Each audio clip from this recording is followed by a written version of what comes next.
दोस्तों आप सभी लोगों का मेरे यूट्यूब चैनल पर स्वागत है।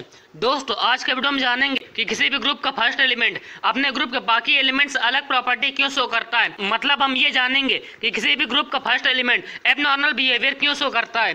तो दोस्तों आइए आज के वीडियो को शुरू करते हैं। दोस्तों पहले पीरियोडिक टेबल की तरफ चलते हैं। दोस्तों यहाँ पर आप पीरियोडिक टेबल को देख सकते हैं। दोस्तों यहाँ पर जो सेकंड पीरियड के एलिमेंट होते हैं, मतलब यहाँ पर लिथियम, बेरिलियम और यहाँ पर बोरॉन, कार्बन, नाइट्रोजन, ऑक्सीजन और फ्लोरीन, तो ये सभी एलिमेंट अपने ग्रुप के बाकी एलिमेंट्स अलग प्रॉपर्टी शो करते हैं। मतलब ये सभी एलिमेंट अपने ग्रुप के फर्स्ट एलिमेंट होते हैं। दोस्तों यहाँ पर किसी भी ग्रुप के फर्स्ट एलिमेंट का मतलब है कि वहाँ पर उस ग्रुप के सेकंड पीरियड का एलिमेंट, तो इस तरह से यहाँ पर फर्स्ट ग्रुप में जो लिथियम होता है वो इसका फर्स्ट मेंबर होता है, और यहाँ पर सेकंड ग्रुप में बेरिलियम फर्स्ट मेंबर होता है। यहाँ पर बोरॉन फैमिली में बोरॉन, कार्बन फैमिली में कार्बन, नाइट्रोजन फैमिली में नाइट्रोजन, ऑक्सीजन फैमिली में ऑक्सीजन, और यहाँ पर हेलोजेंस में फ्लोरीन फर्स्ट मेंबर होता है। तो इस तरह से यहाँ पर किसी भी ग्रुप का फर्स्ट मेंबर अपने ग्रुप के बाकी एलिमेंट्स अलग प्रॉपर्टी शो करता है। दोस्तों किसी भी ग्रुप का फर्स्ट मेंबर अपने ग्रुप के बाकी एलिमेंट्स अलग प्रॉपर्टी क्यों शो करता है, तो आइए अब उसके रीजन की तरफ चलते हैं। दोस्तों किसी भी ग्रुप का फर्स्ट एलिमेंट अपने ग्रुप के बाकी एलिमेंट्स अलग प्रॉपर्टी शो क्यों करता है, तो उसका रीजन यहाँ पर दिए हुए हैं, जिसमें फर्स्ट रीजन होता है स्मॉल साइज, सेकंड रीजन है highest electronegativity in the group, third reason है एब्सेंस ऑफ डी ऑर्बिटल्स और फोर्थ रीजन है हाई आयनाइजेशन एनर्जी। तो आइए इन चारों रीजन के बारे में डिटेल में जानते हैं। दोस्तों पहले स्मॉल साइज का रीजन की तरफ चलते हैं। दोस्तों हमारा पहला रीजन है स्मॉल साइज। दोस्तों जैसे जैसे हम किसी भी ग्रुप में टॉप टू बॉटम जाते हैं तो वहां पे जो इलेक्ट्रॉन रहता है वो नेक्स्ट सेल में भरा जाता है। तो इसका मतलब है कि उस एलिमेंट के न्यूक्लियस से आउटर मोस्ट सेल के बीच की दूरी बढ़ जाती है, और जब एलिमेंट के न्यूक्लियस से आउटर मोस्ट सेल के बीच की दूरी बढ़ जाती है तो इसका मतलब है कि उसकी एटॉमिक रेडियस भी बढ़ जाती है। तो दोस्तों इस तरह से जब हम किसी भी ग्रुप में टॉप टू बॉटम आते हैं तो वहां पर उसकी एटॉमिक रेडियस बढ़ जाती है। तो इसका मतलब है कि किसी भी ग्रुप में जो फर्स्ट एलिमेंट होता है तो उस फर्स्ट एलिमेंट की एटॉमिक रेडियस अपने ग्रुप के बाकी एलिमेंट से सबसे कम होती है, और जब फर्स्ट मेंबर की एटॉमिक रेडियस ही कम होगी तो इसका मतलब है कि उसका साइज में बहुत स्मॉल होगा।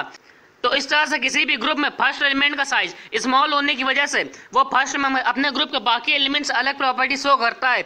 मतलब वहाँ पर first member abnormal behaviour show करता है। दोस्तों ये तो फर्स्ट रीजन हो गया। दोस्तों सेकंड रीजन की तरफ चलते हैं। दोस्तों हमारा सेकंड रीजन है highest electronegativity in the group. दोस्तों जैसा कि हमने अभी देखा था कि किसी भी ग्रुप में टॉप टू बॉटम जाने पर उसकी एटॉमिक रेडियस बढ़ जाती है, और एटॉमिक रेडियस की बढ़ने की वजह से उसका इफेक्टिव न्यूक्लियर चार्ज कम हो जाता है। दोस्तों जब इफेक्टिव न्यूक्लियर चार्ज कम हो जाता है तो इसका मतलब है कि न्यूक्लियस इलेक्ट्रॉनों को कम पावर से अट्रैक्ट करता है, और जब न्यूक्लियर इलेक्ट्रॉनों को कम पावर से अट्रैक्ट करता है तो इसका मतलब है कि उस एलिमेंट के इलेक्ट्रॉनों को अट्रैक्ट करने की टेंडेंसी भी कम हो जाती है, और जब उस एलिमेंट के इलेक्ट्रॉनों को अट्रैक्ट करने की टेंडेंसी कम हो जाती है तो इसका मतलब है कि उसकी इलेक्ट्रोनेगेटिविटी भी कम हो जाती है। तो इस तरह से किसी भी ग्रुप में टॉप टू बॉटम आने पर उसकी इलेक्ट्रोनेगेटिविटी कम हो जाती है।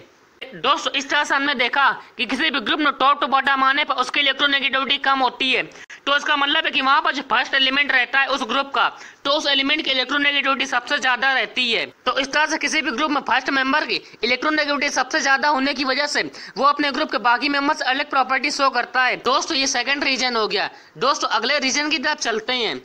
दोस्तों अगला रीजन है एब्सेंस ऑफ डी ऑर्बिटल्स।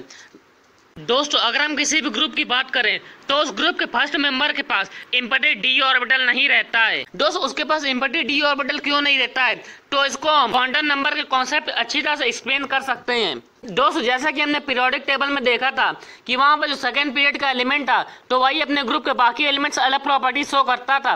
दोस्तों यहाँ पर सेकंड पीरियड के लिए प्रिंसिपल क्वांटम नंबर n की वैल्यू 2 होती है, और जब n की वैल्यू 2 है तो इसका मतलब है कि उसके लिए एजीम्यूटल क्वांटम नंबर पर l की वैल्यू केवल 0 और 1 ही हो सकती है, वहां पर l की वैल्यू 2 नहीं हो सकती है, और जब l की वैल्यू 2 नहीं हो सकती है तो इसका मतलब है कि वहां पर d ऑर्बिटल नहीं रहता है। दोस्तों लेकिन जो थर्ड पीरियड के एलिमेंट होते हैं या उससे ज्यादा पीरियड के एलिमेंट है तो वहां पर उनके पास डी ऑर्बिटल रहता है। दोस्तों अगर हम यहाँ पर थर्ड पीरियड के एलिमेंट की बात करें तो यहाँ पर थर्ड पीरियड के लिए प्रिंसिपल क्वांटम नंबर n की वैल्यू 3 होती है, और जब n की वैल्यू 3 है तो इसका मतलब है कि वहां पर एजीम्यूटल क्वांटम नंबर की वैल्यू 0, 1 और 2 हो सकती है। तो इसका मतलब है कि वहां पर s, p और d सबसे लो सकती है। दोस्तों थर्ड पीरियड के एलिमेंट में हमें इससे मतलब नहीं है कि वहां पर डी सबसेल भरी हुई है या एम्प्टी है।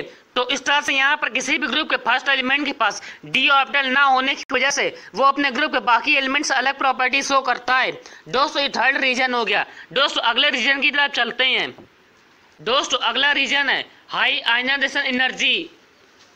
दोस्तों जैसा कि हमने देखा था किसी भी ग्रुप में टॉप टू बॉटम जाने पर उसकी एटॉमिक रेडियस बढ़ जाती है और एटॉमिक रेडियस की बढ़ने की वजह से उसका इफेक्टिव न्यूक्लियर चार्ज कम हो जाता है। दोस्तों इफेक्टिव न्यूक्लियर चार्ज के कम होने का मतलब है कि वहां पर न्यूक्लियस आउटर मोस्ट शेल के इलेक्ट्रॉनों को कम पावर से अपनी तरफ अट्रैक्ट करेगा। तो इसका मतलब है कि वहां पर जब हम आउटर मोस्ट सेल से एक इलेक्ट्रॉन को निकालना चाहेंगे तो हमें वहां पर कम एनर्जी देनी पड़ेगी, और जब हमें कम एनर्जी देनी पड़ेगी तो इसका मतलब है कि वहां पर आयनाइजेशन एनर्जी कम हो जाती है। तो इस तरह से हमने देखा जब हम किसी भी ग्रुप में टॉप टू बॉटम जाएंगे तो वहां पर उसकी आयनाइजेशन एनर्जी कम होगी। तो इसका मतलब है कि वहां पर जो फर्स्ट मेंबर होगा तो उसकी आयनाइजेशन एनर्जी सबसे ज्यादा होगी। तो वहां पर फर्स्ट मेंबर की आयनाइजेशन एनर्जी सबसे ज्यादा होने की वजह से वो फर्स्ट एलिमेंट अपने ग्रुप के बाकी एलिमेंट से अलग प्रॉपर्टी शो करता है। तो इस तरह से ये 4 रीजन हो गए जिसकी वजह से किसी भी ग्रुप का फर्स्ट एलिमेंट अपने ग्रुप के बाकी एलिमेंट्स अलग प्रॉपर्टी शो करता है। तो इसी के साथ हमारा आज का वीडियो भी कंप्लीट होता है। दोस्तों उम्मीद करता हूँ आप लोग को मेरा वीडियो अच्छा लगा होगा। दोस्तों फिर मिलेंगे एक और नए वीडियो के साथ।